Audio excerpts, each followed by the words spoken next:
بسم الله الرحمن الرحيم. وعن ابي هريره رضي الله تعالى عنه قال قال رسول الله صلى الله عليه وسلم: من نسي وهو صائم فأكل أو شرب فليتم صومه فإنما أطعمه الله وسقاه. متفق عليه.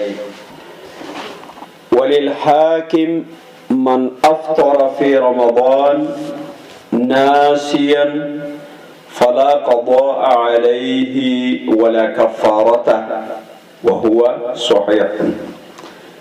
دا ابو هريره رضی الله تعالی عنہ نے روایت ته دا وایي چې رسول الله صلی الله علیه وسلم فرمایلی دي کچانه یې شي په داس حال کې چې د روجوي نو خوراک یا څښاک وکي نو د خپل روجه پوره کړي، ځکه چې په د باندې الله تعالی خوراک وکاو څښاک وته ورک.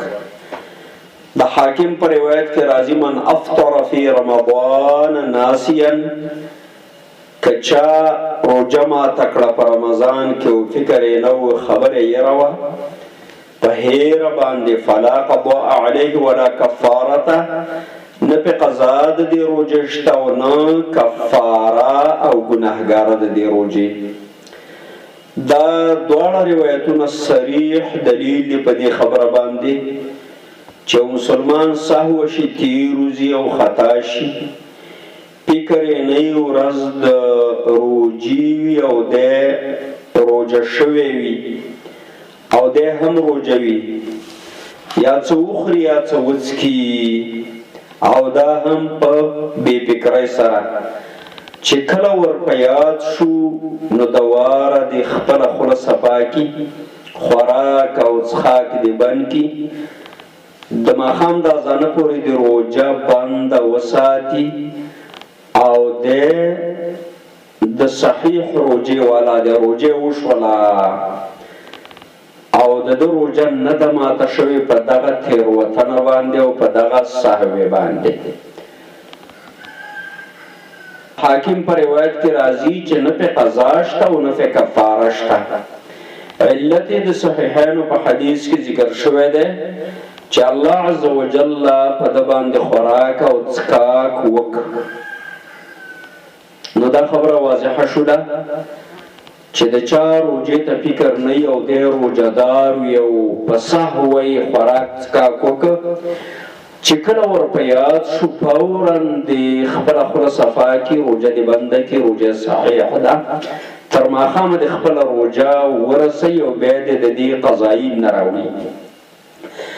دلته دو خبرې دي. یوه خبره دا ده چې ابو هريره رضی الله تعالی عنہ یو سړی ولیده چې هغه بار بار ساوه کېده، هغه ته ویل چې انت رجل لم يعود الصيام، دا څنګه سړی ده، ته خو د سره روجې سره عادت نه لري، انسان یو ځل ساوه شي، دو ځل ساوه شي، درې ځل ساوه شي، دا چې مسلسل ساوه کېږي د روجې نه د خوراک ډېر دی، پته لګي چې ستا خپل عبادت ته فکر نه دی.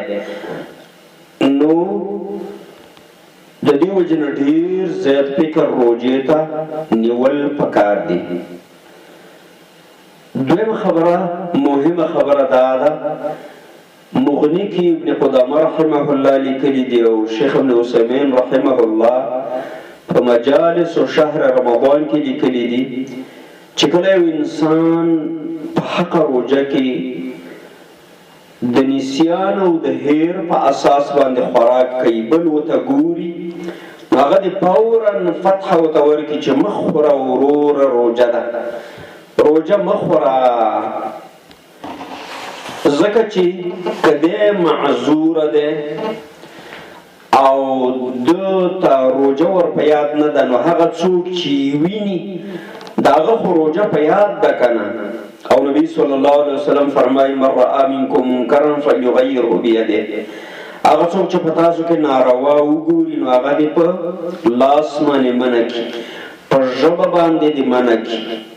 نو په ورځ د روجې د رمضان کې یا په ورځ د روجه کې چې انسان په نیت سره روجه شوی وي او بیا خوراک او څښاک کوي، نو دا یو منکر او ناروا کار کوي او کده په ګناه کې واقع نه دی د وجه د بې فکرۍ نه، نو بل سړی په ګناه کې واقع دی چې فکر یې سم او برابر دی، هغه د چوف نه پاتې کېږي، فوراً دې ورته ووایي چې ما خوراک څښاک بند کا، ستا روژه ده. دا دې واضحه وي. نو دا فتح ورکول ضروري دي. ډېر خلک د دې مسلې د فقهي حیثیت نه خبر نه او وایي چې څه ورته مې پرېږدئ چې ځان موړ کي. نه، دا غلطه ده. وعن ابي هريره رضي الله تعالى عنه او روایت ده ابو هريره رضي الله عنه څخه قال دی وی قال رسول الله صلى الله عليه وسلم ویلی دی رسول الله صلى الله عليه وسلم من ضرعه القيء پچا باندې چې قی غالب شو، یعنی کانګي ورته ورغلی، ګرزون ورته ورغی، خولې ته تروي وبراوړې راغلی یا کانګي ورغلی او د کانګي وهلې فلا قضاء عليه، د دې روژې قضا پې نشته.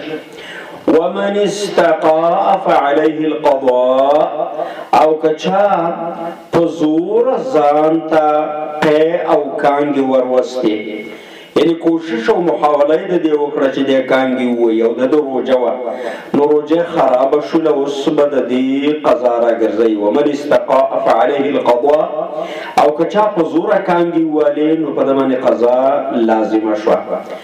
نو دو حالته شو. په لومړي حالت کې قضا د روژې نشته او په دویم حالت کې شته.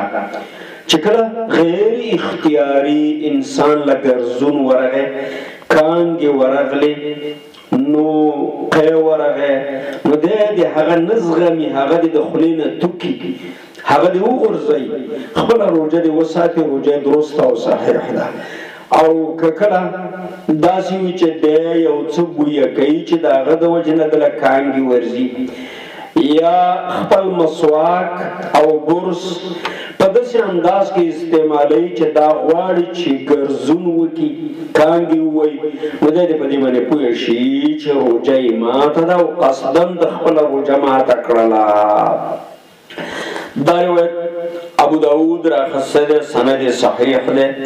امام بیهقی راخسته ده، صحیح ده. امام ترمذی، ابن ماجه، مسند احمد، سنن کبرا د نسائی کې، همدارنګه امام دارقطنی د دې ټولو روات ثقات او مسأله په دې باندې ثابتېږي. وصلی الله تعالی علی نبینا محمد.